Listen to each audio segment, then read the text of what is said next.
여러분 안녕하십니까? 포항 MBC 뉴스데스크입니다. 포스코홀딩스 최정우 회장의 퇴진 촉구 집회가 포스코 본사 앞에서 열렸습니다. 집회를 주최한 범대위는 포항에는 주소뿐인 포스코 본사가 2개 있고 서울에는 실질적인 포스코 본사가 2개 있다며 포스코를 비판했습니다. 보도에 이규설 기자입니다. 포항 지역 29개 읍면동에서 출발한 버스가 도로에 줄지어 서 있고 많은 시민들이 집회에 참석하기 위해 횡단보도를 건넙니다. 포스코 지주사 본사 미래기술연구원 포항이전 범시민대책위원회는 궤동동 포스코 본사 앞에서 포스코홀딩스 회장 퇴진을 촉구하는 총궐기 대회를 열었습니다. 범대위는 2.25 합의에 따라 포스코홀딩스가 소재지 주소를 포항으로 옮기고 미래기술연구원이 포항에 본원을 열었지만 이는 인원과 조직이 없는 껍데기뿐인 이전이라며 포스코를 비판했습니다. 이런 실질적인 이전이 아닌 서류상 주소만을 옮기는 껍데기 이전일 뿐이었습니다. 범대위는 또 최 회장이 포항이 아닌 다른 지역에 투자를 몰아줘 국민기업 포스코의 정체성을 부정하고 있다고 주장했습니다. 투자 싸움 역시 마찬가지입니다. 최정우 회장 취임 이후 포항 지역은 투자 사업에서 심각한 역차별을 받았습니다. 범대위는 항의 차원에서 최 회장의 곤장을 치고 피노키오 인형의 코를 자르는 퍼포먼스를 연출하기도 했습니다. 주최 측은 오늘 집회에 3,000명이 넘는 많은 인원이 모였다고 밝혔으며 경찰은 이보다 작은 인원이 모였다고 추산했습니다.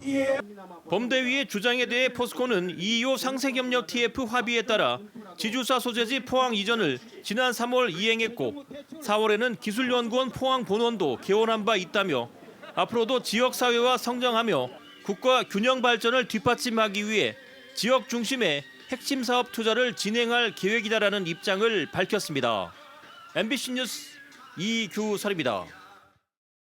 포항시 주소 이전 인센티브 환수 대상자 1,400여 명 가운데 약 57%에 해당하는 840여 명이 지원금을 반납하지 않고 있는 걸로 드러났습니다. 포항시의회 김상백 의원은 어제 행정사무감사 자리에서 포항시로 전입 후 1년 안에 전출한 1,488명의 인센티브 환수 실태에 대해 질문했으며 포항시는 환수 대상 가운데 645명, 1억 9,200만 원만 회수했다고 밝혔습니다.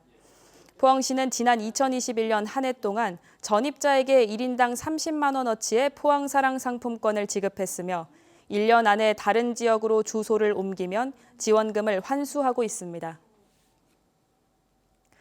대구 경북연구원에서 지난해 분리된 경북연구원이 오늘 출범식을 가졌습니다. 유철균 경북연구원장은 출범식에서 신뢰받는 연구원, 선도하는 연구원, 스마트한 연구원으로 만들겠다는 목표를 제시하면서 경북에 특화된 정책을 적극 발굴해 지원하겠다고 다짐했습니다.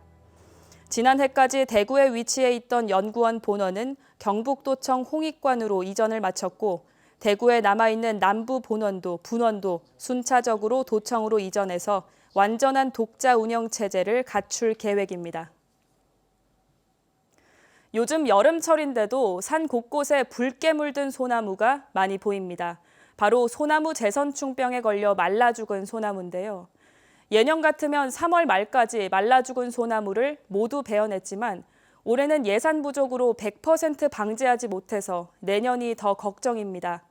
국립공원인 경주 남산도 뚫렸는데 애지중지 보호해온 왕릉과 사적지 조경 소나무가 위험해졌습니다. 박성아 기자입니다. 포항시 북구의 한 야산입니다. 군데군데 소나무들이 붉게 변해 있습니다. 가까이서 보시면 원래는 푸른색이어야 할 이파리가 이렇게 붉게 말라붙어서 아래로 축 처져 있는 모습을 보실 수 있습니다. 소나무 재선충병에 걸린 겁니다. 작년에는 별로 이렇지 않았어요. 올해 좀 그렇네. 그런데 이래 그냥 벌겋게 중간중간에 이래 있으니까 보기 흉하죠. 포항시 남구의 해안가는 더 심각해 야산 전체가 마치 단풍이 든 것처럼 붉게 물들었습니다. 그동안 방제 마지노선으로 여겼던 국립공원도 뚫렸습니다. 노천박물관인 경주 남산에도 병에 걸려 말라 죽은 소나무들이 눈에 띕니다. 지난해 가을부터 올해 봄까지 경북의 소나무 재선충병 고사나무는 약 58만 그루, 피해가 큰 포항과 경주는 20만 그루로 1년 전에 비해 2배가량 늘었습니다. 지난 2017년 최고치를 찍은 이후 감소 추세를 보였는데 기후변화와 방제 미흡 등의 이유로 지난해부터 급증하고 있는 겁니다. 산림청과 지자체가 긴급 방제에 나섰지만 예산과 인력이 부족하다 보니 완전 방제가 힘든 상황입니다.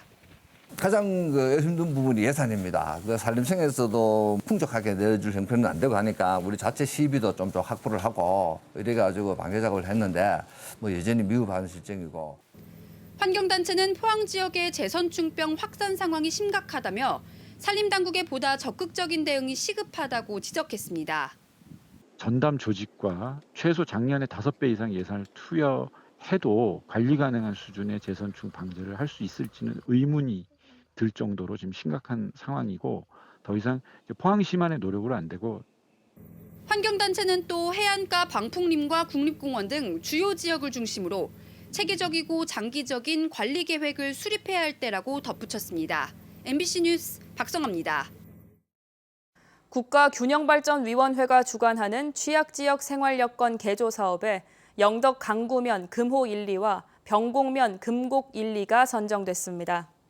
두 개 마을은 내년부터 2027년까지 국비 28억 원 등 총 40억 원을 투입해서 노후주택 정비와 재래식 화장실 개선, 슬레이트 지붕 개량 등의 사업이 이뤄집니다.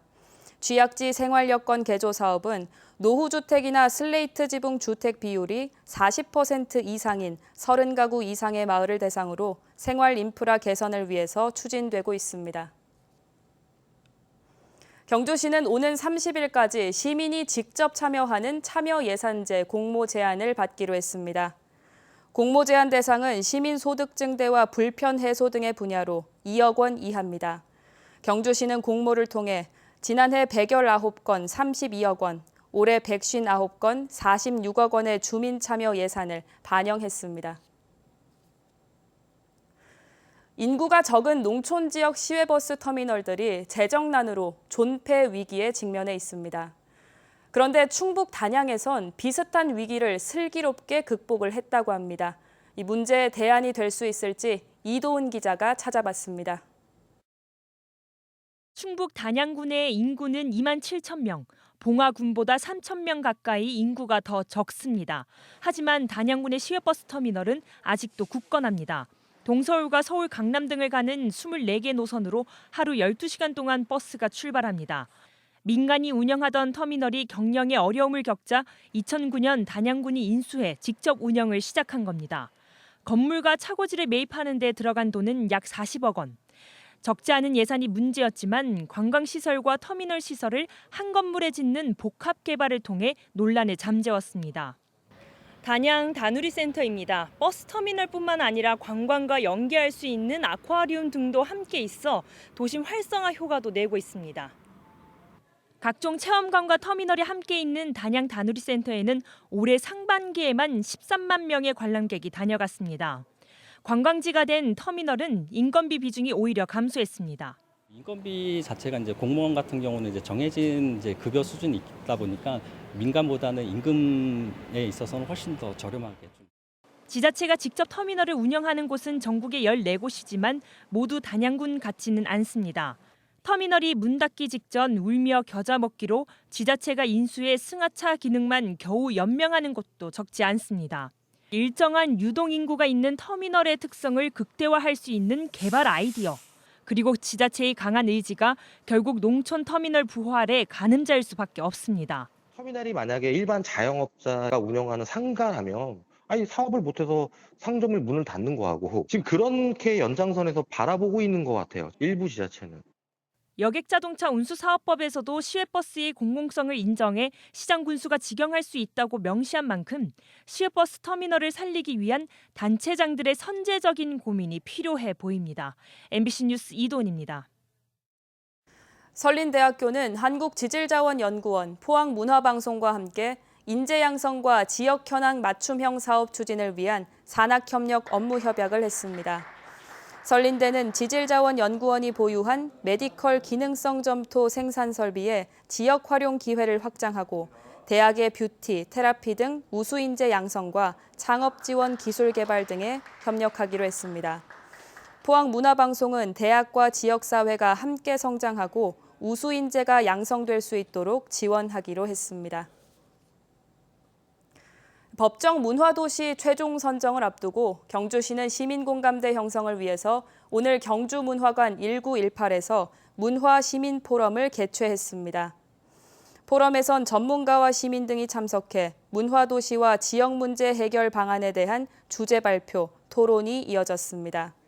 법정 문화도시는 지역 문화자원을 활용해 문화 창조력을 강화하는 사업으로 문화도시로 선정되면 내년부터 5년간 국비 75억 원을 지원받게 됩니다.